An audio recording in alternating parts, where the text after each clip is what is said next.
यूणने असहापेकपर्कं महावीरं समत्बन्धु जय सत्यजुत्तम ओगादेशे थवं वोक्षम। बोले देवादिदेव महावीर भगवान की जय। बोले देवादिदेव नेमिनाथ भगवान की जय। बोले आचार्य कुंद कुंद स्वामी महाराज की जय। बोले आचार्य नेमिचंद्र सिद्धांत चक्रवर्ती गुरुदेव की जय। बोले आचार्य गुरुवर विद्यासागर महाराज की जय। बोले आचार्य गुरुवर वर्धमान सागर महाराज की जय। बोले आर्यका आदिमती माता जी की जय। सरस्वती नमस्तुभ्यं वरदे कामरूपिणी विद्यारंभं करिष्यामि सिद्धिर्भवतु मे सदा। बोले द्वादशांगी वंदना, सादर वंदना भाई साहब, सादर प्रणाम, सादर प्रणाम, सादर प्रणाम सभी को। सादर भाई साहब, सभी को सादर प्रणाम, सभी को जय जिनेंद्र, सबको सादर जय जिनेंद्र। वंदना भाई साहब, ताकि सबको एक जय जिनेंद्र पावर हो।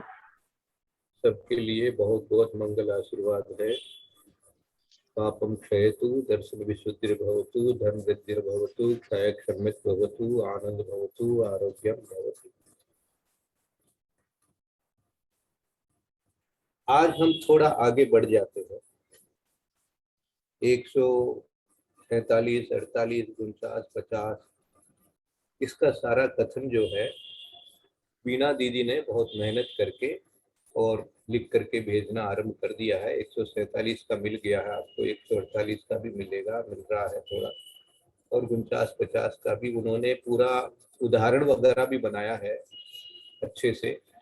उसको पहले देख लेंगे कल, उसके बाद में फिर आगे देखेंगे कैसे उस पर आप लोगों को किसी को कुछ पूछना है, जानकारी करना है, क्या विशेषता है तो वीणा दीदी भी समझाएगी, कुछ हम समझाएंगे, कुछ और कोई आप लोगों की जिसमें समझ में आया होगा तो उसमें से और विशेष समझ लेंगे। अन्यथा ऐसा एक बार उसका स्वाध्याय अपना हो गया है। इसलिए 150 के बाद में 151 और 152 आज इन दो गाथाओं का स्वाध्याय अपन आगे बढ़ते हैं, करते हैं। तो दीदी 151, 152 दो गाथाओं को आप वाचना कर सकते हैं। प्रणाम प्रणाम भाई साहब, प्रणाम। 151 सत्तरस पंचतिथा हाराणं सुमबादरा पुवो छव्वे गुव्वम सन्नी जहन्नमावून सन्नीवाम। सत्तरस पंचतिथा हाराणं सुमबादरा पुवो छव्वे गुव्वम सन्नी जहन्नमावून सन्नीवा। 151 पढ़िए भाई साहब, इसका अर्थ करने के बाद पढ़े क्या 152?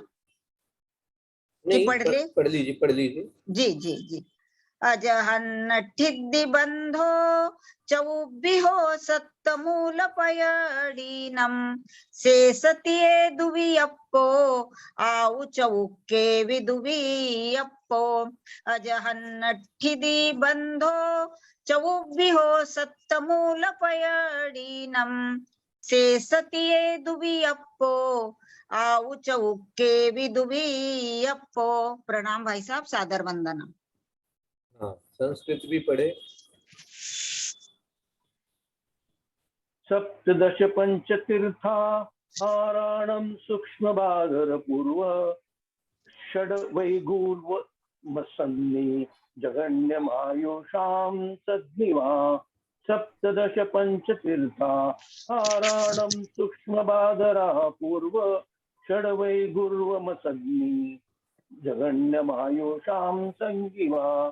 अजघन्यसिन्धा चतुर्विध सप्तमूल प्रकृतीनां शेषत्रये द्विकल्प आयुष्चतुष्टेऽपि द्विविकल्पः।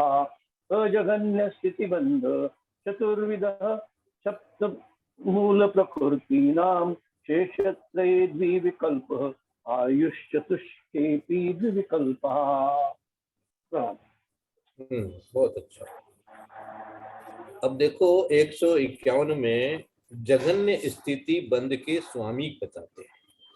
स्वामी का अर्थ होता है कि किसके वो बंधता है, किस समय वो बंधेगा, किस जीव की किस अवस्था में वह बंधेगा, इसलिए उसको स्वामी कहें। कौन स्वामी है उसका? ये स्वामी जहां भी आएगा बराबर आएगा, इसके स्वामी कौन है, अर्थात किस जीव के किस समय किस अवस्था में बंधेगा वो बताते हैं, अवस्था बताएंगे उसकी, उसका स्वामी कौन है, यानी किस गुणस्थान वाला जीव है, ऐसा बताएंगे। तो सबसे पहले इन्होंने बताया कि 70 से पंच तिथाहाराणम सुहम बादरा पूर्वो 26 कुक्कम सम्नी जहन्न माऊन सन्निवा। संस्कृत में इसको ऐसे बताया गया, 7 पंच तीर्थाहाराणाम सूक्ष्म बादरा पूर्व है षडे षड वैगूर्यम संगी जघन्य मायुषाम संगीवा। किसके लिए कह रहे हैं? 70 मानी सप्तदश। ये सप्तदश क्या है? सप्तदश है 17 प्रकृति, मानी 17, सप्तदश मानी 17 प्रकृतियां। अब ये 17 प्रकृतियां कौन कौन सी है, यहाँ पर ये अपने को उस गुणस्थान के बारे में जानकारी करके विचार कर लेना। ये है आपकी जो इनकी विच्छुति 10वें गुणस्थान में होती है। इसलिए यहाँ इन्होंने कह दिया कि इन 17 प्रकृतियों की ज्ञानावरणी की 5, दर्शनावरणी की बची हुई 4, अंतराय की 5 और यश कीर्ति और उच्च गोत्र और सातावेदनी है, वो तो आगे 13वें में बनती रहती है। तो 16 जो वहां पर छूटती है 10वें में वो और एक सातावेदनी है। इन 17 प्रकृतियों का जघन्य स्थिति बंध से इन्होंने शुरू किया है इस गाथा को कि सबसे कमती बंद कहाँ होगा, तो बोले जिस समय वो छूटने वाली होगी उस समय होगा। तो किस समय वो छूटने वाली होती है? बोले कि 12वें गुणस्थान में छूटने वाली होती है। इसके पहले तो वो बंधती ही रहती है, बंध विच्छुति होती ही नहीं है। बंध विच्छुति होने के बाद में उनका जो बंध हो रहा है, बंध विच्छुति तो हो गया लेकिन अभी उनका उदय वहां तक चल रहा है। तो उदय कहाँ तक चल रहा है? ये चल रहा है आपका अब जगन्य स्थिति बंध। जगन स्थिति इसलिए वहां पर जाकर के 10वें के 12वें के लिए 10वें के लिए दिया, जगन स्थिति 10वें में सूक्ष्म सांप्राय, यानी 12वें में तो इनका छूट ही जाना है, इनकी बंध विच्छुति हो ही गई यहाँ पर। अब आगे वहां पर उदय है खाली, वो भी खत्म हो जाएगा। अब यहाँ 10वें में जो उनकी बंध विच्छुति हो रही है, इसलिए जब बंध विच्छुति होने से पहले तक इन प्रकृतियों का बंध होता रहता है। इसमें सातावेदनीय को भी ले लिया इन्होंने और बाकी जो 16 प्रकृति जिनका बंध विच्छुति होने वाला है, बंध समाप्त होने वाला है, तो जब समाप्त होता है तो सबसे कमती मानी तो होता है, धीरे धीरे धीरे धीरे धीरे कमती बंद होने लग जाएगा, स्थिति कम बंद होने लग जाएगी। तो ऐसा, तो ये सब तो अशुभ प्रकृतियां हैं, ज्ञानावरणी, दर्शनावरणी, अंतराय, यश कीर्ति, ये सब। यश कीर्ति को तो चलो पुण्य प्रकृति में अपन लेते हैं, लेकिन उनका बंध जो है 10वें तक चलता है, इसलिए तो ये सब प्रकृतियां जो है वो यहाँ जाके छूटेगी और छूटने से पहले उनका स्थिति बंध कमती हो जाएगा। तो ये जितनी भी इस तरह की प्रकृतियां हैं उनका स्थिति बंध जैसे जैसे गुणस्थान में अपन बढ़ते हैं वो कमती होता जाता है, ये याद रखिएगा।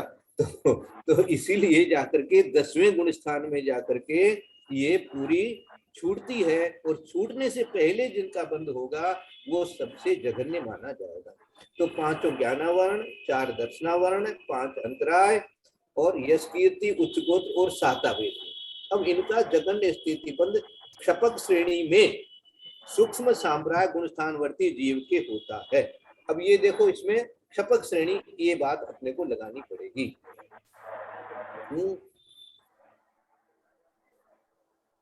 क्यों लगानी पड़ेगी? क्योंकि क्षपक श्रेणी पर चढ़ने वाला जीव ही इनकी पूरी तरह से बंध विच्छुति करके बंध का अभाव करता है। तो इसलिए सबसे जघन्य स्थिति बंध इन्होंने सूक्ष्म सांप्राय गुणस्थानवर्ती जीव के तो लिख दिया, लेकिन साथ में क्षपक श्रेणी भी लगा दिया। तो 70 से पंचतित्थ हाराणम, और आगे क्या कह दिया है, पुरुष वेद एवं संज्वलन कषाय चतुष्क का जगन्य स्थिति बंद क्षपक अनिवृत्तिकरण गुणस्थान वर्ती जीव के होता है। ये जिसका जहां पर तीर्थ आहाराणम माने तीर्थंकर और आहारक विक, इनका कहां तक होगा, तो इनका भी जहां पर स्थिति बंद जगन्य होगा वहीं पर तक होगा। और ये तो कहां तक होगा, अपूर्व करण मानी 8वें गुण स्थान तक होगा। अब और क्या दिया, 26 गुम सन्नी देवगति। जेठी भाई साहब अपना बंद कर लीजिए, आपकी ना आवाज उसमें से आवाज आ रही है, जेठी भाई साहब की में से आवाज आ रही है, बंद कर लीजिए प्लीज। बहुत अच्छा। और ये जो देवगति 26 गुम सन्नी देवगति देवगत्यानुपूर्वी नरगति नरगत्यानुपूर्वी वैक्रिक शरीर वैक्रिक अंगोपांग, इनकी जगन्य स्थिति असन्नी असंगी पंचेंद्रिय जीव के होता है, ऐसा ये गाथा का नियम है। अब ये पूछे क्यों होता है, तो ये तो क्या भाई गाथा का नियम है कि जो असंगी पंचेंद्रिय जीव होगा उसके सबसे कमती बंध जो होगा किनका, देवगति का देवगत्यानुपूर्वी का और नरगति का भी, और नरगति नरगत्यानुपूर्वी और वैक्रिक शरीर भी इनके साथ में जाएगा, है ना। तो जब देवगति देवगत्यानुपूर्वी आएगी तो वैक्रिक शरीर वैक्रिक अंगोपांग भी आएगा, तो ये 6 बन गए। ये जो 6 26 असन्नी, तो इन 6 संस्कृत क्या दिया, षड वैगुरिव असंगी जगन्य मायुषाम संगीवा, तो इन गत के असंगी पंचेंद्रिय जीव के होता है इनका। और आयु का जगन्य कहाँ होता है, आयु कर्म की प्रकृतियों का जगन्य स्थितिबंध संगी अथवा असंगी, माने जहन्नम आउण संगी व सन्निवा, सन्निवा माने संगी के भी होता है। ये जो 6 प्रकृतियां हैं ये तो मात्र असंगी के ही होती है, और सन्निवा कहकर के कह दिया इन्होंने, मैं संगीवा माने संगी के भी होती है। ये किसके लिए दे दिया, ये आयु कर्म के दिया। जन्नम आयुण माने जगन्नम ज आयुषाम, माने जो आयु कर्म है उसकी जगन्य स्थिति संगी और असंगी दोनों के हो सकता है। तो ये भी जगन्य असंगी किसी के लिए दिया है, ये भी पंचेंद्रिय के लिए दे दिया है। आयु कर्म की प्रकृतियों का जगन्य स्थितिबंध संगी अथवा असंगी जीव के होता है। अब वापिस पढ़ो, 5 ज्ञानावरण, 4 दर्शनावरण, 5 अंतराय, यश कीर्ति, उच्च गोत्र और 7 वेदनी, ये 70 से पंच तिथ पंच स्थिति बंद क्षपक श्रेणी में सूक्ष्म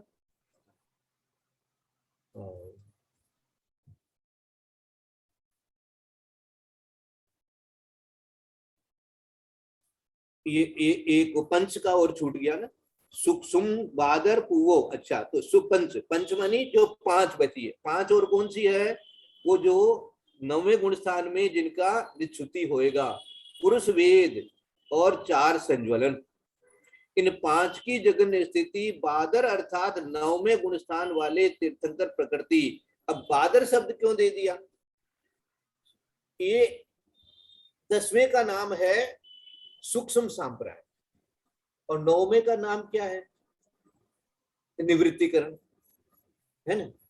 8वें का अपूर्वकरण, 9वें का अनिवृत्तिकरण। तो अनिवृत्तिकरण का एक दूसरा नाम भी बन जाता है बादर संप्राय, मानी 10वें का नाम हो गया सूक्ष्म संप्राय। तो 9वें में क्या हो गया भाई, वहां भी कषाय अभी है, वो बादर है, वो संज्वलन है, वो संज्वलन भी बहुत थोड़ी है लेकिन संज्वलन है, इसलिए उसको बादर बंद करिए।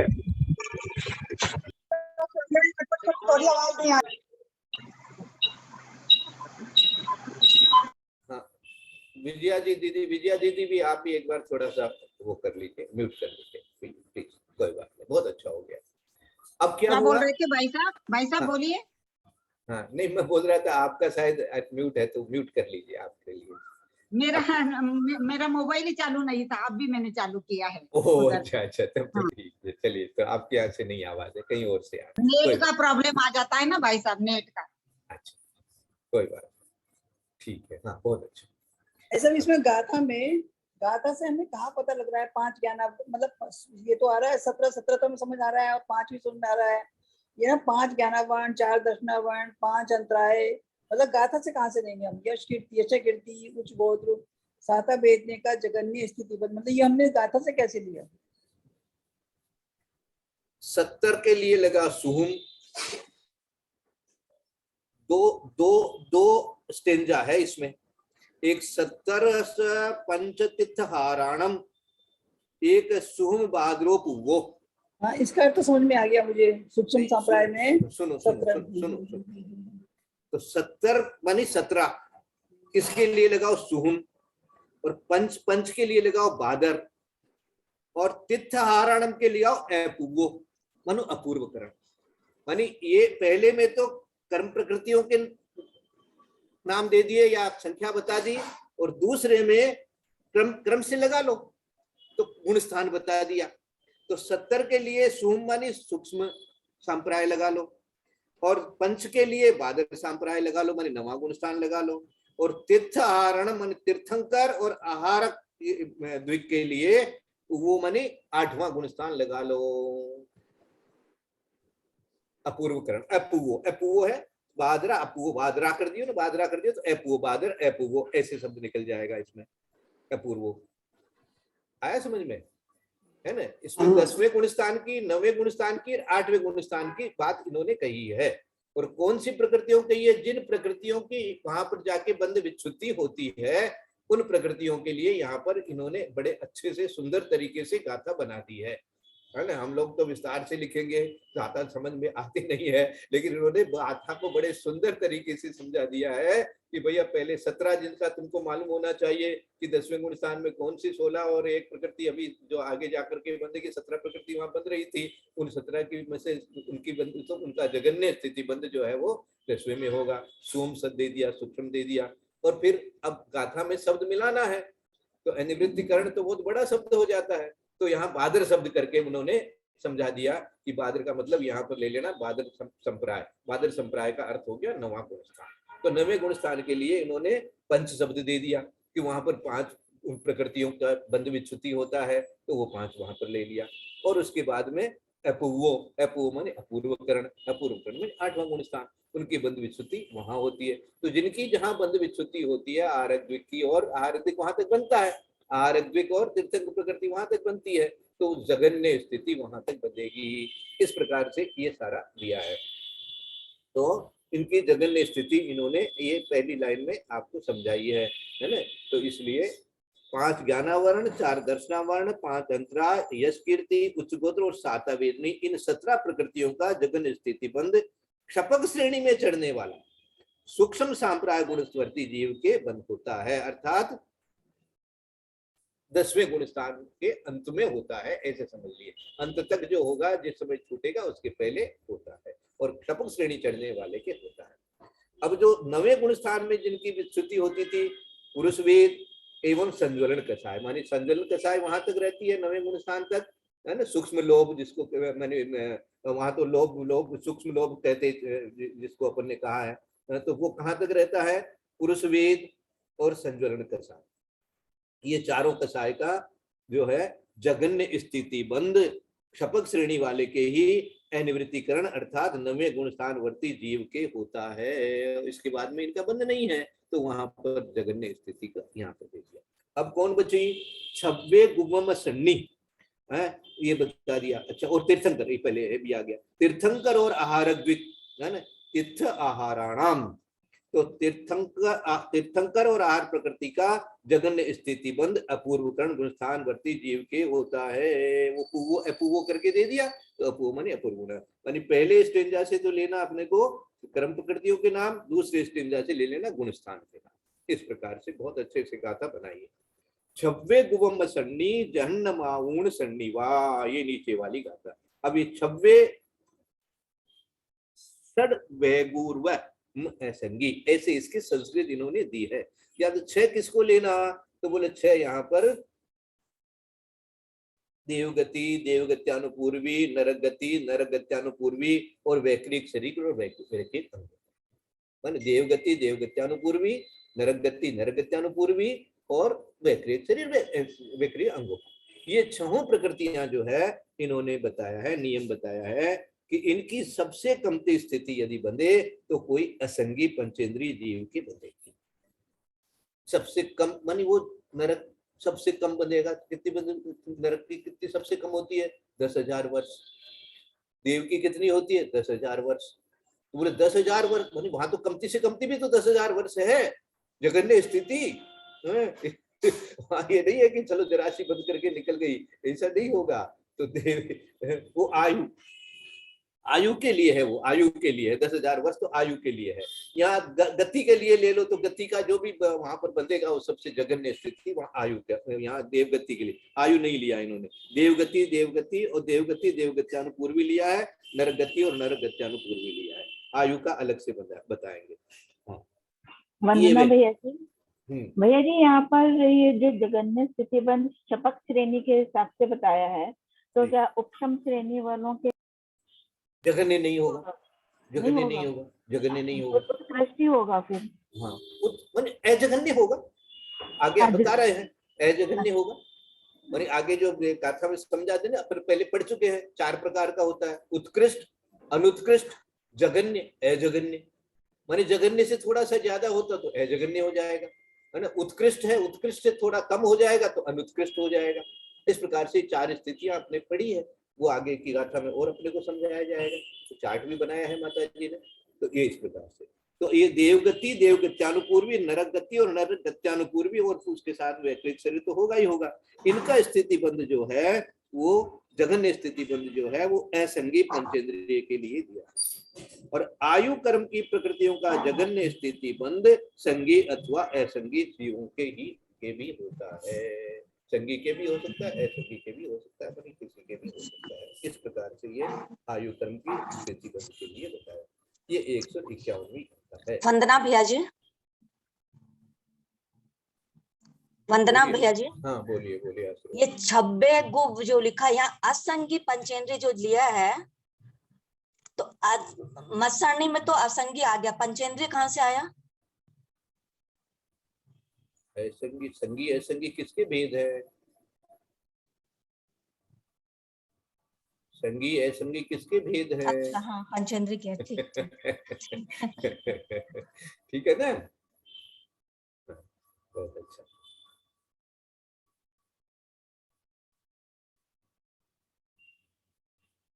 अब थोड़ा सा आगे की गाथा भी देख लेते हैं। आगे जगन्यादि रूप स्थिति के भेदों में जो सादी इत्यादि के भेद हैं उनको मूल प्रकृतियों में कहते हैं। अजन्नठि बंधो चौबिखो सत्तमूल परीणम शेषतिये दुयप्पो आउच उक्के विदुयप्पो। क्या कहा? अजगन्य स्थिति बंध चतुर्विध सप्तमूल प्रकृतिनाम शेषत्रये द्विविकल्प आयुश्रुतस्य आयुश्चतुष्केपि विकल्प। क्या क्या है इसमें?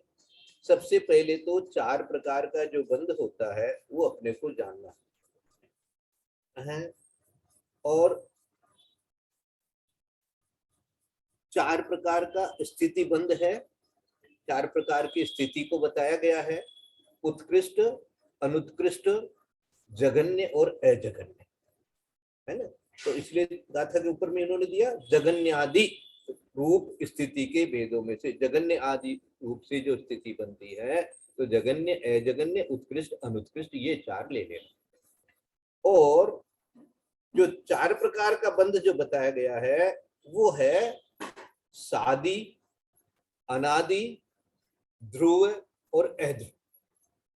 इसको आपको याद करना है वापस एक बार।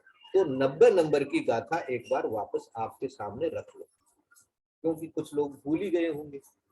सादी, अनादि की, ध्रुव, अध्रुव का अर्थ ही याद नहीं रहा होगा, तो एक बार ताजा कर लो।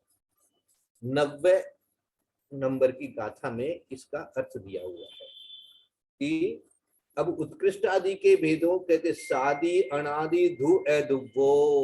वह बंधोदु जेठमादिषु नाणेगम जीवम पड़ी ओघा देशे जहा जोगम।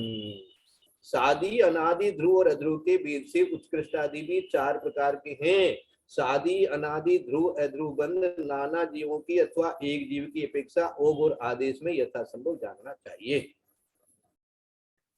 जिसका बंध छूटकर पुनः बंध हो वह सादी बंध है। स आदि, आदि सहित मानी जिसका बिगिनिंग भी है। अब अनादि का तो बिगिनिंग है ही नहीं, अनादि कह दिया तो अनादि से उल्टा सादी है ना। तो सादी का मतलब हो गया छूट गया फिर होने लग गया, इसलिए वो सादी बंध कहलाता है। और अनादि काल से जिसके संतति रूप बंध का अभाव नहीं हुआ हो उसे अनादि बंध कहते हैं, है ना। अपने कहा था अभव्य के जैसे कोई छूटता ही नहीं है तो अनादि है उसका सारा बंध। अपने आरबी अभी तक जो जो जो नहीं छूटा है वो अनादि है, अनादि से बंध चल रहा है ना। जिस बंध का अभाव नहीं होगा वह ध्रुव बंध है। अभव्य कभी अभाव नहीं होगा मिथ्यात्व का, तो उसके लिए वो ध्रुव बंध है। तथा जिस बंध का अभाव हो जाएगा वह अध्रुव बंध। ये 4 प्रकार की परिभाषा यहाँ से याद रख करके पुनः पुनः चिंतन करके और फिर अपन 152 नंबर की जो गाथा आज अपने को मिली है उस गाथा को अपन चिंतन करेंगे। अब कह दिया इन्होंने कि अजन्य ठिधि बंधो चौबिहो सत्य मूल पैड़ीणम। आयु कर्म के बिना सत्य, सात दिया ना, सत्य दिया ना, इसलिए सात ले लेना। तो सात ले, सप्त मूल प्रकृति नाम, 7 मूल प्रकृतियां। अब मूल प्रकृतियां 7 है तो 7 ले ले तो कौन सी छोड़े? बोले आयु को एक बार छोड़ दो, आयु की बात अलग से करेंगे। तो हाँ, आयु का नीचे दिया भी है इन्होंने, तो इसलिए आयु को छोड़ करके बाकी की जो 7 प्रकृतियां हैं, है ना, आयु कर्म के बिना 7 मूल कर्मों का अजगन्य स्थिति, अजन्य ठिधि बंधो। अजन्य ठिधि बंधो मानी अजगन्य। अजगन्य का मतलब जघन्य से कुछ ज्यादा, जघन्य से कुछ ज्यादा मानी जघन्य की तो ऊपर उन्होंने बता दी थी कि इन गुण स्थानों में इस प्रकार से होता है इन प्रकृतियों की, लेकिन यहाँ पर सारी प्रकृतियों के लिए बता रहे हैं, चाहे वो नाम प्रकृति हो, चाहे से वो गोत्र प्रकृति हो, चाहे से 5 ये आपके 4 जो है घातिया कर्म क्यों न हो, तो इन सब की क्या है?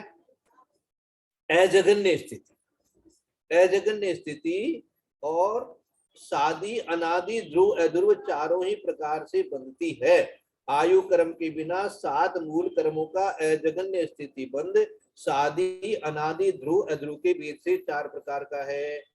और आयु कर्म के बिना से 7 मूल कर्मों का उत्कृष्ट, अनुत्कृष्ट और जघन्य स्थिति बंध सादी और अध्रुव के भेद से 2 प्रकार का ही है। शेषतीय, शेषतीय मानी अजगन्य के अलावा 3 जो बच गए वो दुयपो, 2 ही प्रकार का है। शेषतीय मानी 3 जो शेष बच गए, कौन से बच गए? जघन्य बच गया, उत्कृष्ट बच गया, अनुत्कृष्ट बच गया। तो से 7 मूल प्रकृतियों का उत्कृष्ट, अनुत्कृष्ट और जघन्य स्थिति बंध जो है वो सादी भी होता है और अध्रुव भी होता है, अनादि नहीं होता और ध्रुव नहीं होता। सादी और अध्रुव के भेद से 2 ही प्रकार का है। अब आयु कर्म का 4 ही प्रकार का स्थिति, आयु चौक के भी दुयपो, तो आयु कर्म का 4 ही प्रकार का बंध, 4 ही प्रकार का बंध मानी जगन्य, अजगन्य, उत्कृष्ट, अत्कृष्ट, ये सारा सादी और अध्रुव के भेद से 2 प्रकार का है। अब देखो इसी बात को नीचे एक बहुत अच्छे से चार्ट बनाया इन्होंने, उसमें ज्ञानावर्णी, दर्शनावर्णी, वेदनी, मोनी, आयु, नाम, गोत्र, अंतरा ऐसे सारे लिख दिए इन्होंने। और सबके लिए लिख दिया कि सबसे पहले क्या दिया? उत्कृष्ट, अनुत्कृष्ट, जघन्य, अजगन्य। तो अजगन्य नीचे से देखो, अजगन्य यहाँ दिया है इन 7 कर्मों का 4-4 है, तो चारों आ गया, मैंने 4 प्रकार का, तो सब में 4-4 4-4 4-4 लिख दिया। आयु वाले में अजगन्य जो में जो अजगन्य की जो बात चल रही है उसमें 2, लेकिन इसमें भी किसी किसी पुस्तक में 4 लिखा हुआ है क्या? देखना ध्यान से चार्ट में। दो ही है हमारे तो, दो ही है, दो दो है ही ना? है। दो ही है भाई साहब। आयु में 2 ही है। करेक्शन हो गया, ठीक है। पुरानी किताब में पहले 4 था, हमने हाथ से उसमें करेक्शन कर लिया, बहुत अच्छा। तो सातों में तो 4-4 लिखा है और आयु में 2 लिखा है। जगन्य सबसे नीचे वाले में देखो, अब नीचे वाली कॉलम में। अब ऊपर वाले तीनों कॉलम तो शेषतीय में उत्कृष्ट, अनुत्कृष्ट और जगन्य। इसमें इन्होंने गाथा में कहा है कि इनके 2 ही प्रकार का होता है, तो इसलिए 2 की संख्या दे दी, 2 की संख्या दे दी।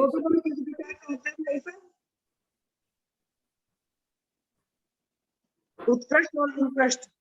हाँ, अच्छा, उत्कृष्ट अनुत्कृष्ट माने जो उत्कृष्ट से थोड़ा कम हो, उत्कृष्ट तो एकदम मैक्सिमम हो गया, उत्कृष्ट माने मैक्सिमम, मैक्सिमम से कुछ कम हो तो अनुत्कृष्ट कहलाएगा। उसमें सारे आ गए, अनुत्कृष्ट में सब आ गए वहां। और उधर जघन्य, और जघन्य से फिर नीचे अजगन्य, माने जघन्य से कुछ ज्यादा, जघन्य सबसे कम है, मिनिमम है, मिनिमम से। हाँ भैया जी, ज्ञानपीठ वाले में उसमें चार्ट में 4 दिया हुआ है आयु में। आयु में भी नीचे अजगन्य में भी, हाँ जी, अजगन्य में भी, तो वो भूल है, वो भूल है ना। क्योंकि अजगन्य में इन्होंने कहा कि आयु जो है, आयु कर्म का चारों ही प्रकार का स्थितिबंध शादी अद्रु के भेद से 2 प्रकार का ही है। तो आयु में तो ऊपर से लेकर के नीचे तक 2 ही आएगा। वहां नीचे 2 आप करेक्शन कर लीजिए, अजगन्य के लिए भी 2 ही आएगा।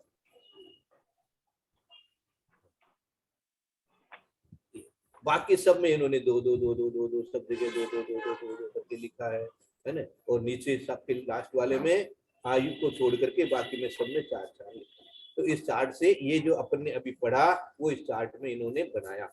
अब विशेषार्थ पढ़ करके देख लो, यही बात है कि आयु कर्म के अतिरिक्त से 7 कर्मों का जगन्य स्थिति बंध क्षपक श्रेणी में होता है और उपसम श्रेणी में अजगन्य स्थिति बंध होता है। किंतु उपशांत मोह नामक 11वें गुण स्थान में कषायोदय का अभाव होने से स्थिति बंध नहीं होता, वहां से गिरने पर पुनः अजगन्य स्थिति बंध होने लगता है। इस प्रकार अजगन्य स्थिति बंध साधी है तथा वेदनीय कर्म का अजगन्य स्थिति बंध भी साधी है। अब ये आपको आज का अभी समय है, 5 मिनट है, पढ़ सकते हैं। आयु कर्म के अतिरिक्त शेष 7 कर्मों का जगन्य स्थिति बंध क्षपक श्रेणी में होता है। आयु कर्म के अतिरिक्त शेष 7 कर्मों का जगन्य स्थिति बंध क्षपक श्रेणी वाले जीव के होगा। क्षपक श्रेणी जीव वाले के जहां जहां उसकी बंध विच्युति होगी वहां वहां उसका जगन्य स्थिति बंध होगा। जगन्य स्थिति बंध हमेशा याद रखो कि जहां पर बंध की विच्युति होने वाली है वहां पर जाकर के होता है। तो 7 ही कर्मों के लिए लगाना कि आयु कर्म के अतिरिक्त, आयु कर्म की बात अलग से करेंगे, के अतिरिक्त शेष 7 कर्मों का जगन्य स्थिति बंध क्षपक श्रेणी में हो